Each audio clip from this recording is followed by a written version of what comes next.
Merci beaucoup. J'ai le plaisir de vous présenter ces RPP avec Élise. Merci au comité d'organisation de nous accorder justement cette opportunité de vous présenter ces recommandations de pratique professionnelle autour de l'anesthésie pour chirurgie non cardiaque des patients adultes porteurs de cardiopathie congénitale. Le CRC avec l'ASFAR nous ont demandé d'émettre justement ces recommandations. Un comité de 16 experts sur 4 sociétés savantes a été constitué pour répondre justement à cette problématique émergente. Donc, comme la thématique est un peu mal connue, il y aura un tout petit peu de travail introductif. En effet, l'incidence des cardiopathies congénitales, même si elle reste relativement fixe, il faut savoir que les cardiopathies congénitales, c'est une cardiopathie pour 100 naissances. Mais les progrès réalisés dans la prise en charge de ces cardiopathies congénitales, notamment chez les nouveau-nés sur les formes les plus complexes, a permis d'améliorer le pronostic de ces cardiopathies. Il faut savoir que la survie sur les 40 dernières années est passée à peu près de 20% à plus de 95% actuellement.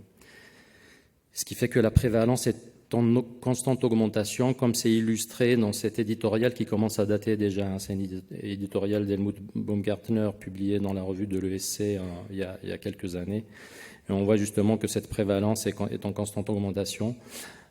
Actuellement, on considère en France, ça c'est des projections européennes, actuellement on considère en France avoir à peu près 400 000 patients adultes porteurs de cardiopathie congénitale. Juste un petit mot pour l'acronyme consacré pour ces patients. Vous pouvez les voir justement dans la littérature. On parle beaucoup de GUSH pour Ground Up Congenital Heart. C'est l'acronyme qui est consacré pour cette catégorie de malades. Ou parfois aussi dans la littérature, on trouve ACHD pour Adult Congenital Heart Disease. La structure de ces recommandations, on a commencé par présenter un chapitre introductif, la thématique étant un peu mal connue de la communauté. Donc on a jugé pertinent de présenter, d'expliquer ces cardiopathies congénitales magnifiquement illustrées par beaucoup de schémas que Élise a fait d'une façon admirable. Ces cardiopathies congénitales, on les a regroupées dans une classification plutôt physiopathologique, avec des entités physiopathologiques. On les a regroupées par entités physiopathologiques, avec comme point commun des risques communs liés à l'anesthésie, ce qui permet justement de proposer des principes anesthésiques par entité physiopathologique. Ensuite, les questions ont été posées au format PICO sur 4 chapitres majeurs, assez pratiques, assez pragmatiques. Un premier chapitre préopératoire pour répondre à la question de l'évaluation du risque préopératoire, du lieu de la prise en charge. Un deuxième champ préopératoire pour répondre à la question de la stratégie anesthésique et de la stratégie de monitorage, entre autres. Et ensuite, un champ post-opératoire pour répondre à la question de l'orientation post-interventionnelle et la nécessité d'avoir recours à une consultation chez un cardiocongénitaliste en post-procédure. Et ces 3 champs ont été également déclinés dans le domaine de l'obstétrique, ce qui a fait qu'on a constitué un 4e champ spécifique à l'obstétrique. Avant de laisser la parole à Élise pour vous présenter, pas un cas clinique, mais 3 cas cliniques progressifs, parce que les situations, elles, sont assez diverses et multiples dans ce domaine-là. Je vais vous parler juste de l'évaluation préopératoire, qui est finalement l'élément clé, c'est la clé de voûte de ces recommandations. On a proposé un score composite d'évaluation du risque préopératoire qui tient compte de 3 scores. Un premier score, c'est le score de risque lié à la cardiopathie elle-même, qui est issu des dernières recommandations, mais qui a été pioché dans un papier antérieur, qui a été utilisé dans le dernier papier de l'évaluation du risque hors chirurgie cardiaque de l'ESC de 2022. Donc les cardiopathies, elles sont réparties en 3 catégories de risques. Cardiopathie congénitale à risque faible, ce sont les cardiopathies qui sont corrigées, réparées sans lésions résiduelles. Donc ce sont des cœurs qui sont, entre guillemets, normalisés. Et puis à l'opposé, on a les cardiopathies à risque élevé. Ce sont les cardiopathies qui ne sont pas réparées, ou les cardiopathies dites paliers, notamment toutes les cardiopathies univentriculaires avec les circulations de fond de temps, et les syndromes d'Eisenmenger. Et entre les deux, on a les cardiopathies congénitales à risque intermédiaire. Ce sont les cardiopathies qui sont corrigées, mais qui gardent une lésion résiduelle significative. il n'y a pas que le risque qui est lié à la cardiopathie, il y a aussi le risque, on tient compte du risque qui est lié à la chirurgie. Donc on s'est aussi inspiré du risque lié à la chirurgie qui a été proposé par les recommandations de 2014 communes à l'ESC et de l'ESA sur l'évaluation du risque en chirurgie non cardiaque. Et associé à ces deux risques, donc c'est un tableau à double entrée où on croise ces deux risques, on a aussi intégré le statut physiologique qui, pour la première fois dans le monde des cardiopathies congénitales, dans la communauté des cardiocongénitalistes, il y a un statut physiologique qui a été intégré dans les recommandations nord-américaines de 2018 de Stout, de l'AHA, où on tient compte du statut physiologique qui est réparti en 4 stades, A, B, C, D, du plus simple au plus grave, mais qui tient compte de la NYHA, de la présence ou pas d'arythmie, de la présence ou pas de cyanose, de la présence ou pas de défaillance d'organes, pour faire relativement simple. Et donc le score composite, il consiste en quoi quand on couple ces 3 différents risques? Donc c'est un tableau à double entrée. D'un côté, on a le risque qui est lié à la cardiopathie, et de l'autre côté, on a le risque qui est lié à la chirurgie. Donc le risque composite, il est considéré faible lorsque la cardiopathie congénitale est à faible risque, quel que soit le niveau de risque lié à la chirurgie. À l'opposé, le risque composite est considéré élevé sur les cardiopathies congénitales à risque élevé, également quel que soit le risque lié à la chirurgie. Et puis dans la zone grise, un peu entre les deux, les cardiopathies congénitales à risque intermédiaire qui sont réparées mais qui gardent une lésion résiduelle. Et là, on intègre justement le statut physiologique. Et là, on a intégré justement on tient compte du risque lié à la chirurgie et de ce statut physiologique. Et on a un score composite qui va être faible, intermédiaire ou élevé selon la situation. Et on a mis un petit astérix, c'est que si la procédure est faite sous ALR périphérique exclusivement, le risque composite il est considéré comme faible, même si la cardiopathie est considérée à risque élevé. Voilà, donc c'est ce score composite qui a permis justement de répondre à toutes les questions que Élise va vous présenter maintenant sur 3 cas cliniques progressifs, et je lui laisse la parole. Merci. Donc, on va se baser sur 3 cas cliniques pour dérouler progressivement l'ensemble de ces recommandations et voir 3 situations très différentes. Donc, on commence par la première situation à gauche, en vert. Donc, vous avez une femme de 58 ans qui vient pour une duodénopancréatectomie céphalique, une DPC. Et son principal antécédent est d'avoir une cardiopathie congénitale type CAV, donc un canal atrioventriculaire complet équilibré qui a été opérée dans l'enfance. Elle vous tend immédiatement son échographie cardiaque, puisqu'elle a l'habitude de faire beaucoup d'échographies cardiaques, et vous retrouvez une bonne fonction biventriculaire. L'autre information importante est de voir qu'il n'y a pas de valvulopathie, c'est-à-dire que les valves atrioventriculaires ne sont ni fuyantes ni sténosantes, et surtout qu'il n'y a pas de shunt résiduel interatrial ou interventriculaire. Vous la trouvez en très bon état général. Sur le plan cardio, surtout, elle n'est absolument pas dyspnéique et absolument pas symptomatique de cette cardiopathie congénitale. Le cas du centre, le deuxième cas, donc c'est un homme de 41 ans qui vient pour une thyroïdectomie et qui a pour principal antécédent une transposition des gros vaisseaux, une TGV. Elle a été opérée il y a 41 ans par une chirurgie de Mustard, procédure de Mustard qui est palliative. Et on ajoute aussi qu'il a eu la pose d'un triclip plus récemment sur une insuffisance tricuspide. L'échographie montre une altération de la fonction du ventricule droit systémique, donc le ventricule droit qui va pousser dans l'aorte, associé à une insuffisance tricuspidienne sévère. Cliniquement, vous le voyez en face de vous, il est dyspnéique au repos, très altéré sur sa cardiopathie. Vous le classez NYHA4. Enfin, le troisième cas, une jeune femme de 27 ans qui vient pour sa consultation de première grossesse. Une grossesse qui se passe très bien, non pathologique et a priori qui se déroulera par voie basse. Principal antécédent, une tétralogie de Fallot réparée. Et sur sa dernière échographie, vous trouvez une bonne fraction d'éjection gauche. Par contre, sur le versant droit, un ventricule droit qui est très dilaté, avec une insuffisance pulmonaire qui est grade 3, une insuffisance tricuspidienne. La patiente se sent discrètement dyspnéique. Elle n'en parle pas beaucoup, mais elle décrit quand même des symptômes. Elle est classée NYHA2. Et surtout, vous voyez dans le compte-rendu, dans la fin de l'échographie, que le cardiologue indique un remplacement de la valve pulmonaire. Donc, pour ces 3 différents cas, on va dérouler et on va mettre en application le score de risque composite. Donc, pour le premier cas, la femme de 58 ans, on considère que cette cardiopathie est à risque faible. Pourquoi ? Parce que c'est une réparation biventriculaire et parce qu'il n'y a pas de lésion résiduelle. Sa chirurgie, la DPC, est à risque élevé.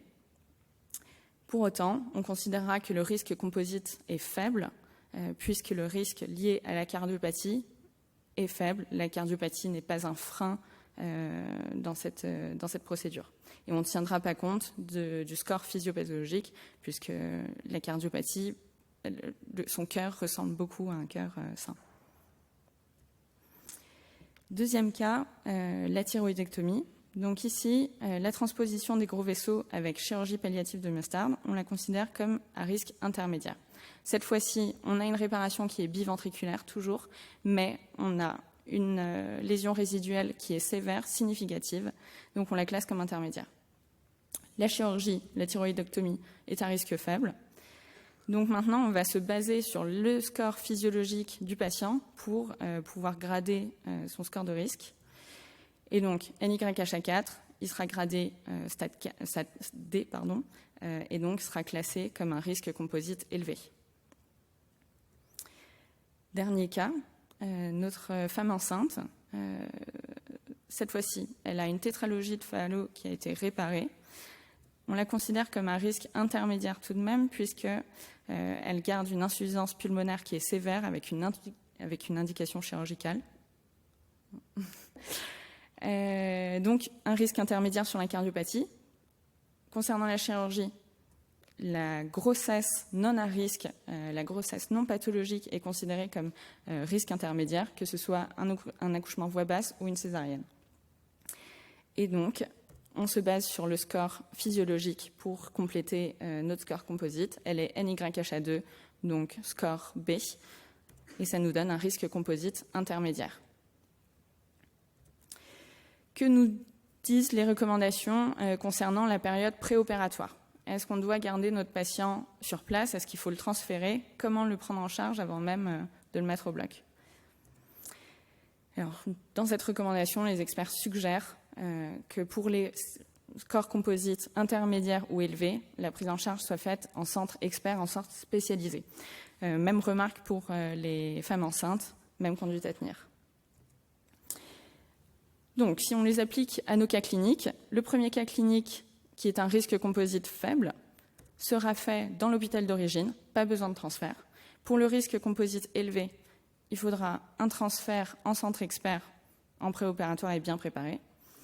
Pour le risque composite intermédiaire, c'est une grossesse, on ne sait pas à quel moment elle va accoucher. On a une date prévue, donc il va falloir organiser son transfert pour le terme. Et si jamais elle ne peut pas être transférée à temps, elle sera prise en charge avec les conseils d'une équipe. Le champ numéro 2, donc la prise en charge péropératoire. Concernant la stratégie anesthésique, les experts suggèrent de recourir, tant que faire se peut, à une anesthésie locorégionale. Et dans le cadre de l'anesthésie locorégionale neuraxiale, de préférer une technique titrée plutôt qu'une technique en bolus unique. Même recommandation pour les femmes enceintes, donc plutôt une péridurale titrée. Concernant le monitorage que vous allez utiliser en péropératoire au bloc, pour les risques composites faibles, un monitorage standard, ou en tout cas simplement adapté à la chirurgie et à la procédure, sans adaptation particulière à la cardiopathie sera nécessaire. Pour les risques composites intermédiaires et élevés, on aura besoin d'une pression artérielle en continu et de mesures régulières gazométriques, puisqu'il faut avoir en tête que dans les cardiopathies congénitales, il peut y avoir des shunts résiduels, et ces shunts résiduels vont fausser votre estimation de la capnie par le TCO2, la capnie expirée. Donc, vous serez obligé de mesurer ces gaz du sang de façon régulière, de vérifier votre ventilation. Dans le cas particulier de la cardiopathie de fond de temps du ventricule unique, les experts préconisent de poser un cathéter central avec une PVC afin de monitorer cette pression veineuse centrale, qui est la pression qui régnera dans la partie droite du système. Donc si on revient à nos cas cliniques, la femme de 58 ans avec le risque composite faible, elle est faite sur place et elle n'a pas besoin de monitorage adapté à la cardiopathie, seul un monitorage adapté à sa chirurgie qui est à risque élevé. Pour l'homme de 41 ans à risque composite élevé, on demandera un monitorage par cathéter artériel, à la fois pour la pression artérielle et pour la gazométrie. Pour la femme de 27 ans qui va accoucher, elle aussi, elle est tout de même à risque intermédiaire. Donc on va préférer une péridurale titrée et un monitorage du cathéter, un monitorage de la pression artérielle et de la gazométrie par cathéter artériel. Enfin, la période post-opératoire. Donc cette fois, vous allez vous demander comment surveiller ce patient après son bloc. Donc les experts suggèrent que pour les risques composites intermédiaires et élevés, la prise en charge se fasse systématiquement en unité de soins critiques, donc avec une surveillance continue.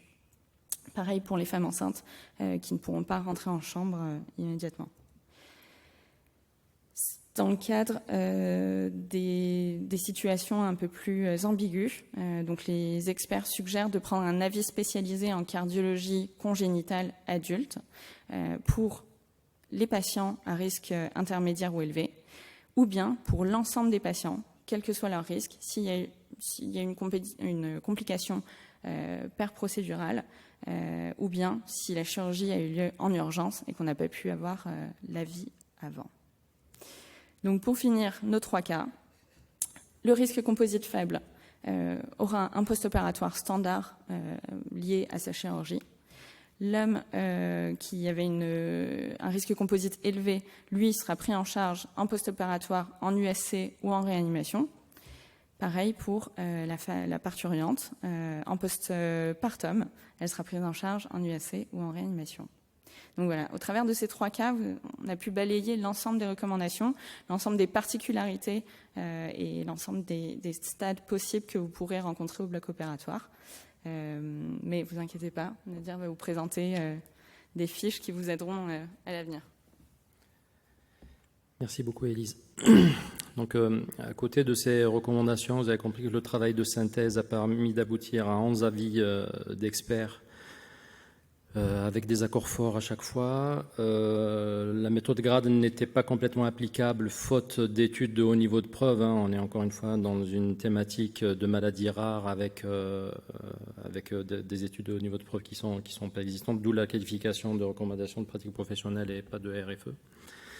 Donc à côté de ces recommandations qui se voulaient pratiques et pragmatiques, on a justement associé beaucoup d'annexes dans ces recommandations avec des fiches pratiques de prise en charge des cas les plus sévères en cas d'urgence, notamment parce qu'on ne peut pas toujours adresser les patients, les transférer, il peut y avoir les situations d'urgence. Donc là, il y a une fiche pour la prise en charge anesthésique en situation de syndrome d'Eisenmenger, une fiche pour la prise en charge anesthésique en situation de circulation de fond de temps, où on décline un peu les principes de ventilation, les principes d'anesthésie, les particularités liées à la chirurgie. Peut-on autoriser une cilioscopie ou pas, ou pour notamment la chirurgie digestive.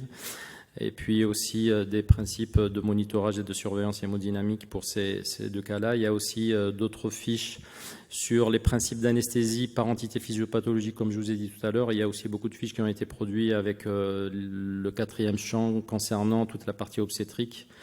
Une fiche également sur les pièges et les spécificités du monitorage, parce qu'il faut savoir que dans certaines situations, dans certaines cardiopathies, il y a des pièges qui peuvent nous mettre en défaut dans certaines situations, notamment liées au monitorage. Encore une fois, je tiens à rendre hommage à Élise, qui, en plus d'avoir participé à l'élaboration de ces recommandations, elle a très activement participé à toutes ces illustrations qui on a un rendu quand même qui est assez sympathique.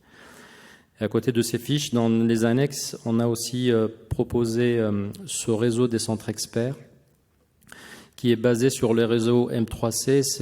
M3C, c'est pour cardiopathie congénitale complexe. C'est un réseau national de centres de référence labellisés où il y a tous les centres, les rouges plus les bleus. C'est là où il y a des cardiologues congénitalistes. Donc ça, ce sont les centres de référence. Il y a une nuance avec les centres experts. Nous, ce qu'on considère comme centres experts qui peuvent être un support pour l'anesthésie, ce sont les centres experts, ce sont les centres en rouge, ce sont les centres où il y a de la chirurgie cardiaque congénitale et les anesthésistes spécialisés dans ce domaine, ils sont justement dans ces centres-là. Voilà. Donc, même si on n'a pas la possibilité parfois de transférer les patients, je vous invite, on encourage justement à ce qu'il y ait des réseaux, un maillage territorial qui se fasse pour que les gens puissent avoir des numéros de téléphone, en tout cas des centres qu'on peut appeler justement pour pouvoir avoir un soutien expert. Et une fiche flash aussi, enfin, qui synthétise justement l'essentiel de ces recommandations. Voilà.